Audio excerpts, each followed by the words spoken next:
तालियां जितनी बजाओगे उतनी कम है। इनको ये एहसास होना चाहिए कि मैं जिस विद्या मंदिर में बैठा हूं उसकी प्रत्येक बालिका अपने हृदय की अंतरतम गहराइयों से मेरा स्वागत कर रही है, मेरा अभिनंदन कर रही है।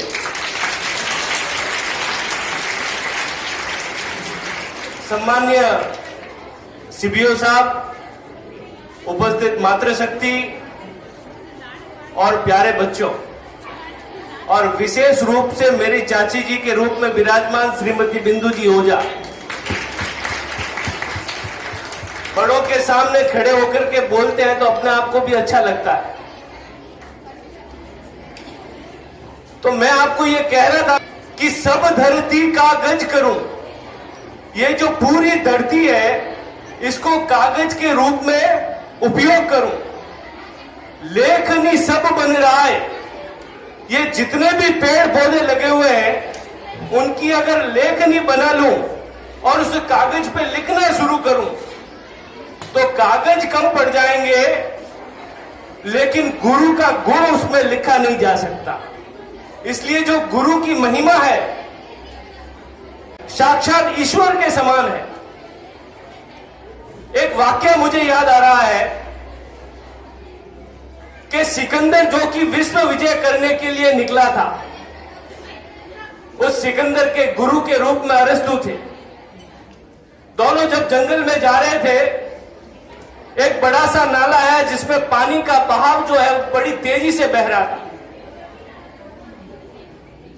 तो सिकंदर ने कहा कि गुरु पहले मैं ये नाला पार करूंगा, उसके बाद आप करना। तो अरस्तु जी ने कहा पहले मैं जाऊंगा।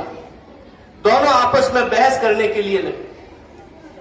ऐसे में सिकंदर ने तुरंत प्रभाव से वह नाला पार कर लिया और बाद में अरस्तु जी को।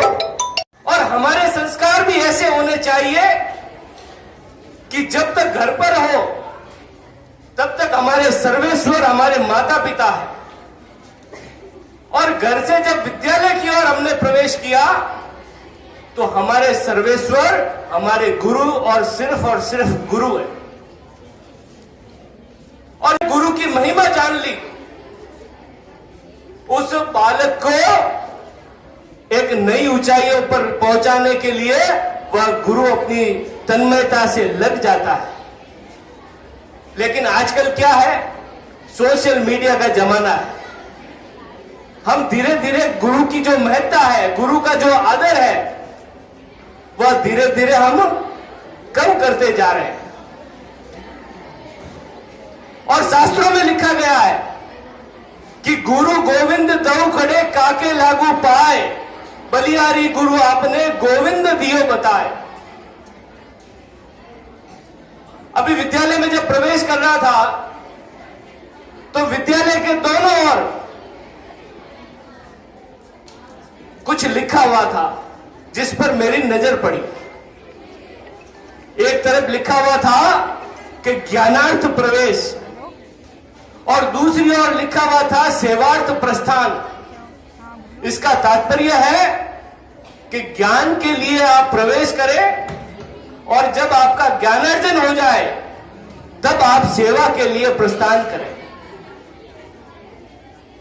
यहां कई शिक्षक ऐसे होंगे, कई शिक्षिकाएं ऐसी होगी जो कि इस विद्यालय में ही पढ़ी है, इस विद्यालय के ही संस्कार लिए हैं, और संस्कार लेने के बाद वे इसी विद्यालय में अपनी सेवाएं दे रही हैं।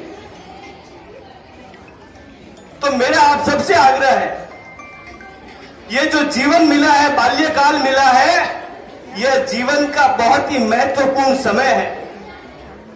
इस समय को पहचानने की आवश्यकता है। मैं सभी बालिकाओं से आग्रह करूंगा, अगर हमें झांसी की रानी लक्ष्मीबाई बनना है तो हमें पढ़ाई करनी पड़ेगी। हमें अगर पन्ना धाय जैसी तेजस्वी बनना है तो हमें पढ़ाई करनी पड़ेगी। हमें अगर द्रौपदी मुर्मू बनना है, भारत की महामहिम राष्ट्रपति बनना है, तो हमें पढ़ाई करनी पड़ेगी।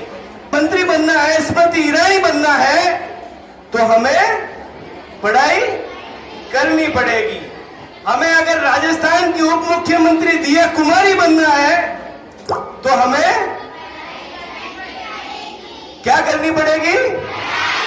और हमें अगर प्रधानाचार्य जी जैसा बनना है, श्यामा जी जैसा बनना है, तो हमें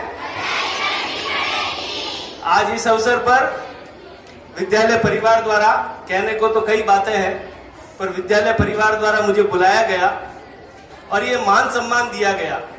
इस हेतु मैं विद्यालय परिवार का आभार व्यक्त करता हूं। साथ ही मेरे मन में एक पीड़ा है।